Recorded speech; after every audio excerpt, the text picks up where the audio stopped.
바퍼 목사님으로 잘 알려져 있는 최일도 목사님을 아실 겁니다. 1988년도부터 아마 그 밥상 나눔을 시작하셨을 텐데, 그분이 2000년대 아마 이 밥 먹고 밥이 되어라는 책을 쓰시면서 바퍼 영성을 주장하셨습니다. 그리고 다일 공동체라는 걸 세우셨는데요. 다양성 속의 일치, 또 일치 속의 다양성을 추구하는 공동체였는데, 그때 당시 제 신앙이 막 뜨겁게 타오르던 때였어서 최일도 목사님의 어떤 가치나 또 다일 공동체, 바퍼 영성, 이런 것들이 좀 마음에 와 닿았었습니다. 그 책 제목이 이 밥 먹고 밥이 되어라는 책이었었거든요. 오늘 이 성찬식이 있는데 저는 그 성찬을 대할 때마다 이때 이 문구가 생각이 납니다. 이 밥 먹고 밥이 돼요.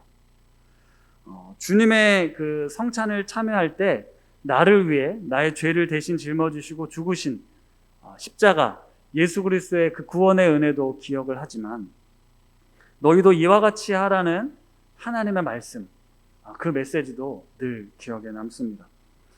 예수님이 이 땅에 오셔서 하셨던 많은 일들 중에 이 제자들 또 사람들과 함께 식사하는 일들을 많이 하셨어요.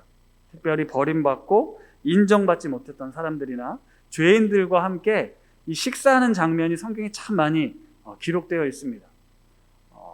먹기를 탐하는 자라고 사람들이 이야기할 만큼 이 식사 장면이 많이 나오거든요. 예수님이 죽음을 앞두시고도 이 복음서에 마지막 식사 장면을 매우 의미 있게 기록하고 있습니다. 그리고 부활하신 주님께서 또 제자들을 찾아오실 때도 꼭 식사하는 장면이 나타나요. 베드로를 찾아오셔서 내가 나를 사랑하느냐 3번이나 물으실 때도 식사를 하셨고요. 오늘 본문에 나오는 엠마오로 가는 두 제자를 만나시고 나서도 식사하는 장면이 나옵니다. 이후에도 제자들에게 찾아가셔서 같이 생선을 먹든지 떡을 떼어 먹는 장면이 나오는데요. 그만큼 우리 주님께서 우리에게 베푸신 이 만찬, 이 성찬은 우리 삶에게 매우 친숙하면서도 매우 의미가 있습니다. 예수님의 가르침에 따라서 초대교회는 날마다 모여 떡을 떼며 기쁨과 순전한 마음으로 음식을 먹었다라고 기록이 되어 있어요. 따라서 교회 공동체는 함께 그리스도의 살과 피, 함께 식사를 나누면서 한 가족으로 하나님의 나라를 세워가는 공동체라는 것입니다. 이 복음서에 예수님이 부활하신 사건이 다 기록이 되어 있는데요. 그 중에 누가복음은 이 다른 복음서와 좀 달리 엠마오로 가는 두 제자 이야기가 아주 길게 나오고 있습니다. 엠마오로 향해 가던, 그러니까 부활하신 주님을 뒤로하고 만나지 못하고 다시 옛 사람으로 고향으로 돌아가던 그 두 제자를 예수님이 찾아오셔서 성경을 풀어주시고 함께 식사하면서 영적인 눈을 뜨게 해주신 사건을 매우 자세하게 기록하고 있는데요. 의도하진 않았지만 내일 아침 하나시 본문이 이 본문이기 때문에 이 엠마오로 가는 두 제자 이야기는 내일 하나시 말씀을 통해서 들으시면 되겠고요. 오늘은 그 뒷부분과 관련해서 말씀을 나누려고 합니다. 먼저 사진 한 장 보여주시겠습니다. 이 사진은 엠마오로 돌아가는 두 제자와 가운데서 그 두 제자와 이야기를 나누시는 예수님이 그려진 사진입니다. 자신들의 기대와 달리 예수님이 십자가에 허무하게 죽으셨습니다. 로마의 군인들에 의해서 또 수많은 사람들의 비난과 저주 속에서 십자가에 달려 죽으셨다는 건 당시로서는 저주받은 자들이나 받는 처형이었습니다. 우리가 그토록 믿고 따랐던 예수 그리스도가 로마 군인들에게 너무나도 힘없이 죽어가는 모습을 보면서 이들은 많이 실망했습니다. 게다가 그날 아침 여인들로부터 무덤에 시체가 없다, 천사들이 나타나서 예수님이 살아나셨다라는 이야기를 이들은 전해 들었습니다. 그 이야기를 듣고 베드로와 요한이 무덤에 다녀왔을 때 정말로 무덤이 비어 있었다라는 소식을 들었음에도 불구하고 예수는 보지 못했다라는 말을 통해서 유추해 볼 수 있는 건 시체가 누군가 훔쳐갔던지 부활하셨을 거라고는 전혀 생각하지 않았습니다. 믿지 못했습니다. 그래서 그런 소식을 이미 들었음에도 불구하고 이 두 사람은 슬픔과 절망에 빠져서 다시 고향으로 돌아가고 있는 겁니다. 실패하고 낙심한 그 두 사람의 여정에 우리 주님께서 찾아오신 거죠. 찾아오셔서 그들에게 성경을 자세히 설명하시고 예수 그리스도가 너희들이 기다리던 참된 메시아라는 사실을 알려줍니다. 그리고 엠마오에 도착해서 두 사람은 예수님을 자신들의 집에 묵으라고 권하죠. 이때까지도 예수님을 알아보지 못하고 있었습니다. 근데 다음 사진을 보여주시면 그날 저녁 예수님과 이 두 제자는 함께 식사를 하게 됩니다. 이 사진은 렘브란트가 그린 엠마오의 저녁 식사라는 작품인데요. 이 사진을 잘 보면 예수님이 중앙에서 빛이 나시는 존재로 자리 잡고 있습니다. 손님이었지만 어느새 주인의 자리에 앉아 계시고 그 자리에서 떡을 떼시며 축사하시면서 떼어 그들에게 주셨습니다. 그리고 무슨 일이 일어났습니까? 그들의 눈이 밝아져 그인 줄 알아보았다. 그들의 눈이 밝아져 예수 그리스도를 보게 되었다라는 것입니다. 그제서야 지금 자신들에게 성경을 풀어주셨던 분이, 그리고 지금 이 식사 자리에 함께 하시는 분이 예수 그리스도였구나 라는 걸 깨닫게 된 거죠. 그리고 이 부활하신 주님께서는 무슨 순간이동하듯이 갑자기 사라지십니다. 그들이 보이지 않았다라고 기록을 하고 있죠. 그러면서 이 두 사람이 서로 말하길 32절 말씀인데요. 이 말씀 같이 한번 우리 읽어보도록 하겠습니다. 시작. 그들이 서로 말하되 길에서 우리에게 말씀하시고 우리에게 성경을 풀어주실 때 우리 속에서 마음이 뜨겁지 아니하더냐 하고. 부활하신 주님이 사라지고 나니까 아까 우리에게 성경을 풀어주실 때 우리 마음이 뜨거웠던 거 느끼지 못했냐, 그러면서 이야기를 하는 거예요. 그리고 바로 그때로 일어나서 다시 예루살렘으로 당장 돌아갑니다. 실망하고 슬픔 가운데 떠났던 이들이 부활하신 주님을 만나고 나서 다시 부르심의 자리, 소명의 자리로 즉시 돌아간 것이죠. 사순절 기간 수요일 저녁마다 누가복음 성경 공부를 진행했는데요. 누가복음의 저자는 누가입니다. 이 누가는 누가복음 외에도 사도행전을 기록했는데요. 누가복음의 구조상의 중요한 특징이 하나 있는데 그게 무엇인가 하면 예수님의 일생을 예루살렘으로 향하는 여정으로 묘사했다라는 것입니다. 그러니까 누가복음과 사도행전을 하나의 스토리로 볼 때 예수님의 출생에서 예수님이 예루살렘을 향해 여행을 가시고 예루살렘에서 자신의 삶의 목적, 공생의 목적을 달성하신 이후에 사도행전을 통해서 예루살렘부터 시작해서 땅끝까지 복음이 전파되는 그런 스토리로 기록이 되어 있다는 거죠. 24장 47절에서 49절 말씀 누가복음인데요. 한번 이 말씀 제가 읽어드리도록 하겠습니다. 또 그의 이름으로 죄사함을 받는 회개가 예루살렘에서 시작하여 모든 족속에게 전파될 것이 기록되었으니 너희는 이 모든 일의 증인이라. 볼지어다 내가 내 아버지께서 약속하신 것을 너희에게 보내리니 너희는 위로부터 능력으로 입혀질 때까지 이 성에 머물라 하시니라. 누가복음 24장 마지막 절에 보면 예루살렘에서 시작해서 모든 족속에게 전파될 것이니 너희가 이 성에 머물라라고 이야기를 하고 있는 것입니다. 그리고 다시 부활하셔서 승천하신 예수님을 께서 마지막으로 하셨던 말씀도 너희들이 예루살렘으로 돌아가서 늘 성전에서 하나님을 찬송하니라 라고 누가복음이 마지막을 기록하고 있거든요. 그리고 사도행전으로 넘어가서 1장 8절에 우리가 잘 아는 말씀입니다.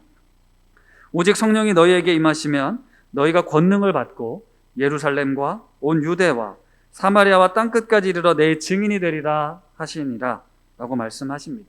이 말씀을 하시고 우리 주님께서 하늘로 올라가셨습니다. 그리고 올려지신 예수가 본 그대로 다시 올 것이다 라고 천사가 전해주면서 너희도 주님 오시는 그날까지 예수 그리스도의 증인으로 살아야 한다 라고 말씀하시죠. 지금 엠마오로 절망하며 돌아가던 두 제자가 엄청난 변화가 생겼습니다.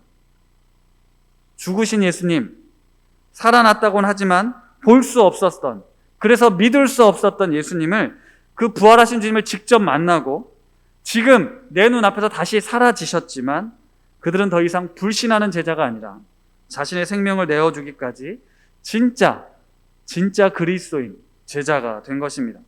그리고 오늘 본문은 우리 주님께서 베푸신 이 성찬, 이 만찬을 통해서 그들의 눈이 밝아졌다라고 분명 기록하고 있습니다. 35절에도 보면 예수님께서 떡을 떼심으로 자기들에게 알려지신 것을 증거했다라고 이야기를 합니다. 떡을 떼시면서 그분이 알려졌다라는 걸 기록하고 있는 것이죠. 부활절 예배를 준비하면서 성찬을 해야겠다라는 마음을 주셨습니다. 근데 이제 온라인 성찬에 대한 고민이 생긴 거죠. 작년부터 사실 있었던 이야기이긴 하지만 온라인 성찬이 문제는 없는 것은 아닌지, 성찬의 효과는 과연 있을 것인지, 그동안 해오던 어떤 경건한 성찬식이 아닌데 우리 온라인으로 성도님들에게 이 성찬의 의미나 기쁨을 전달할 수 있을 것인지 이런저런 고민이 됐습니다. 그런데 사실 그건 그렇게 중요한 문제가 아니라는 생각이 들었습니다. 본질적인 문제가 아니라는 거죠. 성찬에 대한 오랜 논쟁이 있습니다. 천주교는 이 미사를 드릴 때 이 성찬 성례전이 굉장히 중요합니다. 그들은 이제 화채설이라는 것을 교리로 가지고 있거든요. 그러니까 신부들이 집례하는 그 성찬에 이 떡과 포도주가 실제 예수님의 살과 피라고 믿는 화채설의 교리를 가지고 있습니다. 그래서 저 성찬을 대할 때 얼마나 조심스럽게 대하는지 함부로 만질 수도 없습니다. 예수님의 몸과 피이기 때문에. 근데 그에 반해서 개혁을 했던 루터는 공제설이라는 걸 주장을 합니다. 그러니까 우리가 성찬을 위해서 기도할 때 그 떡과 포도주에 예수님이 그 순간 임하신다, 영이신 예수님이 그 순간 임하신다라고 주장을 했어요. 근데 이 루터와 성찬으로 대립했던 쯔빙글이라는 사람은 예수님께서 기념하라고 하지 않았냐, 떡과 포도주는 기념하는 상징물이다라고 상징설을 이야기를 합니다. 또 우리 교단의 칼빈은 그래서 뭘 주장하냐면 영적 임재설, 영적으로 우리가 성찬을 받을 때 예수님의 살과 피의 능력이 영적으로 우리 가운데 임한다, 그래서 우리가 이 성찬에 참여하는 것이다 라고 이야기를 합니다. 이처럼 성찬이 가지고 있는 의미나 그 효력에 대해서 참 많은 논쟁들이 있어 왔습니다. 심지어는 성찬을 매주 해야 된다라고 주장하는 사람들과 1년에 몇 번만 해도 된다라고 주장하는 사람들도 있습니다.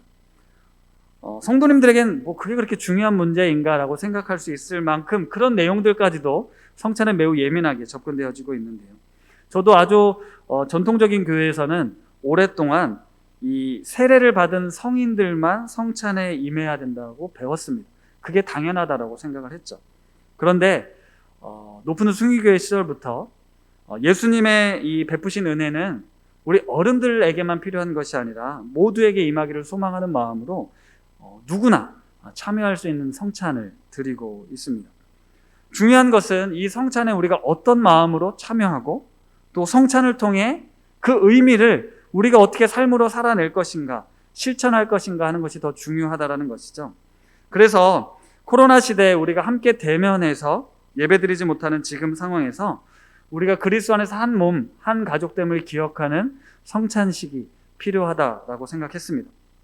그리고 예수님의 죽으심과 부활의 의미를 되새기는 이 성찬에 참여하면서 이 부활의 기쁨이 나를 넘어서 우리 이웃과 세상을 향해 나아가도록 내가 예수 그리스도의 피와 살과 피에 참여하면서 나도 그와 같이 내 생명을 나누어주는 삶을 살아야 한다라고 도전하기 위해서 이 성찬을 준비했습니다. 특별히 오늘 성찬을 통해서 우리에게도 엠마오의 두 제자가 그랬던 것처럼 부활하신 주님을 알아보고 성도님들 각자를 구원하시고 부르신 하나님의 뜻과 소명을 다시 회복할 수 있게 되기를 축복합니다. 예수님께서 자신의 살과 피를 우리에게 나누어 주신 것처럼 우리도 누군가에게 나의 생명을 나누어 주는 진짜 그리스도인의 삶을 살아가시기를 축복합니다. 이번 부활절 그 선물 꾸러미에 같이 넣어드리려고 했다가 빠뜨린 게 하나가 있는데요. 한 엽서가 있었습니다. 그 엽서에 이런 그림이 있어서 오늘 이 시간 함께 좀 나누려고 하는데요. 사진을 띄워주시면 이 사진은 잘 보시면 십자가에 달리신 예수님께서 그 밑에 있는 사람들, 군중들, 여인들을 쳐다보는 장면의 사진입니다. 그동안 신앙생활하면서 한 번도 생각해보지 못했던 장면이죠. 생각해 보십시오. 여러분은 고난주간, 부활주일, 십자가를 하면 무엇을 떠올리십니까? 손과 발에 못 박히신 예수 그리스도가 고통스럽게 매달려 있는 십자가만을 떠올리곤 합니다. 나의 죄를 위해 죽으신 주님, 그분이 나 때문에 이렇게 고통스러운 아픔을 견뎌내셨구나. 나의 구원자이신 주님 감사합니다라고 우리는 십자가에 달리신 예수님만을 늘 떠올리고 생각을 했습니다. 그런데 이제 부활하신 주님을 만난 우리들은 예수님께서 십자가에 달리셔서 바라보셨던 그 사람들, 그 영혼들, 그 세상을 바라봐야 됩니다. 부활주일이면 늘 우리끼리 모여서 이제 찬양하고 예배 드렸잖아요. 제가 사역을 하기 전까지는 다니던 교회에 늘 새벽 예배, 부활의 새벽을 깨워야 된다라고 새벽 예배 참여하고 그 지역사회가 연합해서 새벽 예배를 드렸던 기억이 납니다. 잠이 덜 깨긴 했지만 같이 주님께 영광 다시 사신 주 이런 찬양을 힘차게 부르고 원수를 다 이기고 무덤에서 살아나셨네 이 찬양을 목이 터져라 외쳤던 기억이 있습니다. 나를 위해 죽으시고 부활하신 주님의 은혜를 감격을 누리며 살았던 것이죠. 그런데 어느 날 돌아오는 길에 모두가 잠들어 있는 그 새벽, 이들과는 아무런 상관없는 예배, 우리들의 어떤 만족, 우리들의 기쁨을 누리는 행사 같은 느낌을 가진 적이 있습니다.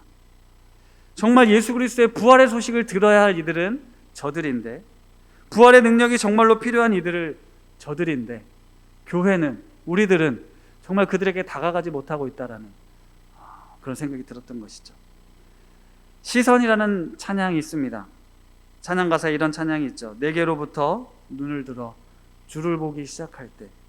맞습니다.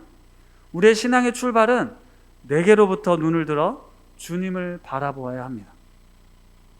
그래서 나의 시선을 주님께 드리면 주님께서 내 삶 가운데 하나님의 나라, 하나님의 역사를 이루어 가신다라고 하는데요. 내 시선을 주님께 드렸을 때 주님의 시선은 어디로 향하겠습니까? 세상으로 향하여 있다라는 것입니다. 우리 교회가 올해 2021년을 시작하면서 송구영신 예배를 통해서 창세기 12장 1절에서 3절, 오늘 암송 9절이었죠. 복이 될지라는 말씀을 나누었습니다. 그리고 하나님의 나라를 만들어가는 공동체가 되자, 그래서 하나만 실천 운동을 말씀드렸습니다. 우리가 예수님을 믿는 게, 예수를 바라보고 열심히 신앙생활 하는 게 나 잘 되고자, 나 복 받고자 그런 삶이 아니라 올 한 해 나 때문에, 예수 믿는 나 때문에 우리 가족이, 우리의 이웃이, 우리 직장 동료가 보다 더 행복한 삶이 되면 좋겠다, 이런 말씀을 드렸어요. 그런데 사랑하는 성도 여러분, 하나만 실천하는 게 어떠신가요? 잘하는 분들이 계시겠죠. 나는 삶 속에서 하나님의 나라를 위해 이런 일들을 하고 있다라고 말씀하시는 분도 있겠지만, 설교를 하고 있는 제 자신도 뭔지 모를 아쉬움과 부족함이 있습니다. 물론 저도 잘하는 부분이 있겠죠. 자꾸 제 스스로 깎아내리는 것 같긴 하지만 여전히 제 안에, 이 교회 안에서 무언가를 함으로써 안정감을 누리지, 내가 저 거친 세상, 하나님을 알지 못하는 사람들에게 다가가서 그들을 사랑으로 섬기고 그들에게 하나님의 나라를 이야기하고 복음을 전한다는 것이 쉽지가 않습니다. 그러니까 우리가 예수 그리스도를 믿고 부활하신 주님을 만나서 말씀을 알고 깨닫고 삶으로 살아내야 한다는데, 그러려면 하나님의 나라를 이 땅 가운데 세워가기 위해 내가 구체적으로 나의 삶의 영역 속에서 어떤 결단과 행동을 해야 될 때 우리가 주저하고 용기가 부족하고 힘들다라고 생각하니까 금방 포기해버립니다. 그리고 그냥 교회에서 시키는 것, 교회에서 하자는 것, 예배드리고 봉사하고 섬기는 것을 통해서 나는 나름 신앙생활을 하고 있다라고 안주하는 거죠. 왜냐하면 그게 더 편하고 쉽고 우리에게 익숙하기 때문입니다. 그러다 보니 목회자들도 성도들도 우리의 삶의 에너지, 우리에게 주신 이 생명의 에너지가 자꾸만 교회 안으로 쏠리게 되는 거예요. 힘들지만 계속해서 우리의 사고와 생각과 시선을 밖으로 향해야 합니다.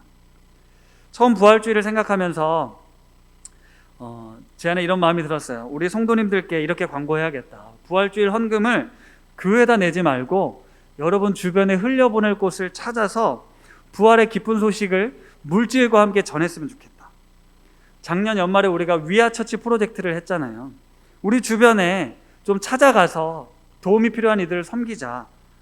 그렇게 생각이 들었어요. 그래서 부활절날 차라리 이웃집을 초대해서 같이 식사를 하든지 아니면 우리 주변에 어려운 사람들에게 이 교회될 헌금을 그분들에게 흘려보내면 좋겠다라고 생각했는데, 아직은 그렇게 도전하기엔 너무 이상적이다, 너무 앞서갔다라는 생각이 들어서 우리 교회가 추구하는 선교 방향에 맞춰서 이 다음 세대 아이들을 섬기는데 우리 부활절 헌금을 쓰면 좋겠다라고 방향을 세웠던데, 이 열매나눔재단의 조식 지원 사업과 연결이 돼서 이번에 이 예배 공간으로 빌려 쓰는 우리 우신 중고등학교 학생들 중에 지원이 필요한 학생들에게 지원하게 됐습니다. 한참 먹고 자라야 될 우리 청소년들에게 아마 큰 도움이 되지 않을까 싶은데요. 저도 늘 말은 그러지만 실천이 늘 부족했는데, 어제 저녁에 우리 아이들 모아놓고 우리 교회가 부활절 헌금을 이렇게 형들을 위해서 쓰려고 한다. 밥을 잘 못 먹는 형들이 있다고 하는데 너희들 용돈에서 헌금을 하면 좋겠다라고 해서 각자 주시는 마음대로 돈을 받아서 오늘 헌금을 했습니다. 3월 마지막 주 토요일은 어스아워라고요. 지구를 위한 전등 끄기 캠페인이 있는 날입니다. 저녁 8시 반에서 9시 반까지 1시간 동안 지구의 전등을 끄자라는 캠페인이 전 세계적으로 진행되는데, 그날 우리 집 막내가 어디서 듣고 왔는지 이걸 해야 된다라고 해서 불을 끄고 오랜만에 촛불을 한번 켜놓고 한 20-30분 정도 참여했었는데요. 저는 그때 그런 생각이 들었어요. 아무것도 아닌 것 같은 이런 작은 시도들이 어쩌면 그리스도인들이 이 땅을 살아가면서 하나님이 창조하신 이 세상을 경작하여 돌보라고 명하신 이 세상을 섬기는 그런 작은 움직임들이 아닐까. 하나님의 명령에 순종하면서 보다 구체적으로 실천할 수 있는 행위들이, 실천 과제들이 분명 우리 삶에 있을 거라고 생각합니다. 특별히 코로나로 인해서 우리가 이 세상에 대해서 다시금 어떤 경각심을 갖게 됐잖아요. 하나님의 나라를 만들어가기 위한 어떤 그리스도인의 구체적인 삶의 실천 항목들이 있겠다 싶은 거예요. 오늘 4월 4일은요, 우리 환경단체 녹색연합이 추진하고 있는 종이 안 쓰는 날이라고 하더라고요. 에이프릴 4일, A4 용지 쓰지 말자, 이런 운동이었대요. 이런 내용도 있었구나라는 걸 이번에 알게 됐고, 이번 사순절 기간 지구를 구하기 위해 탄소 금식 운동을 실천한 사람들도 있었습니다. 사실 우리가 찾아보면 우리가 늘 익숙하게 하고 있었던 이 종교적인 신앙생활 말고도 하나님이 만드신 이 세상을 아름답게 만들어가기 위한 여러 가지 노력들이 있을 수 있습니다. 사실 우리도 머리로는 알지만 실천하지 못하는 부분들이 많이 있다는 거죠. 우리가 일상생활에 있어서 예수 믿는 사람들이 그렇지 않은 사람들과 다른 삶을 살아가야 한다라고 이야기를 하면서 교회 다니는 것 말고 어떤 다른 삶으로 여러분 예수 그리스도를 증거하고 있습니까? 고난주간 제가 나의 십자가는 별세다라는 말씀을 전하면서 우리가 속죄 신앙, 나를 구속하신 하나님의 은혜, 그 신앙을 뛰어넘어서 별세의 삶을 살아야 된다고 말씀드렸어요. 믿지 않는 사람들과 차이가 교회 다닌다 안 다니는 것으로 끝나서는 안 된다고 말씀드렸습니다. 세상의 가치와 자본과 물질과 욕망의 노예로부터, 애굽으로부터 우리가 벗어나서 하나님의 식과 법을 이 세상에 구현하는 삶을 살아야 한다고 말씀드렸어요.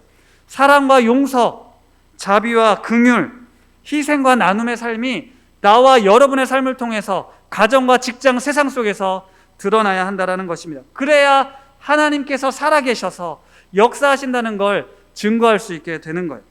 부활하신 주님을 만나고 내 삶의 주인으로 영접한 이 엠마오의 두 제자는 이제 이전과는 전혀 다른 나의 삶의 전부를 들여 예수 그리스도를 따라가는 삶을 살게 되었습니다. 오늘 부활하신 주님을 성찬을 통해서 만나게 되고 주님께서 하셨던 그 말씀을 들을 때 우리의 마음이 뜨거워져서 예루살렘으로 돌아가 주님의 증인이 되었던 것처럼 우리 역시도 부활의 증인들로 다시 태어나 주님 오시는 그날까지 이 땅에 하나님의 나라를 세워가는 그 소망을 갖고 살아가시기를 바랍니다. 오늘 부활의 주님을 기뻐하는 부활주일입니다. 그리고 지금 우리는 눈에 보이지 않지만 이 성찬식을 통해 우리가 눈을 떠서 부활의 주님을 볼 수 있기를 원합니다. 그리고 주님의 음성과 주님의 마음, 주님의 시선을 우리가 회복하고 예수를 믿고 살아온 지난 세월 속에 잊혀진, 식어진 복음의 열정, 하나님의 나라를 위한 뜨거운 마음을 회복할 수 있기를 축복합니다. 기도하겠습니다. 하나님 아버지, 슬픔과 절망으로 다시 옛 삶으로 돌아가던 두 제자를 친히 찾아오셔서 그들에게 성경을 풀어주시며 영적인 눈을 뜨게 하셔서 뜨거움을 회복케 하셨던 부활의 능력이 다시금 우리 안에 회복되기를 원합니다. 나를 위해 죽으시고 나를 위해 부활하신 십자가의 예수님만을 바라보지 않고 이제 주님께서 바라보시는 이 세상과 사람들을 향해 나아가게 하옵소서. 주님께서 자신의 살과 피를 내어주시고 우리를 살리신 것처럼 우리도 나의 생명을 주를 위해 기꺼이 내어드림을 통해 하나님 나라의 열매 맺는 삶을 살게 하옵소서. 예수님의 이름으로 기도드립니다. 아멘.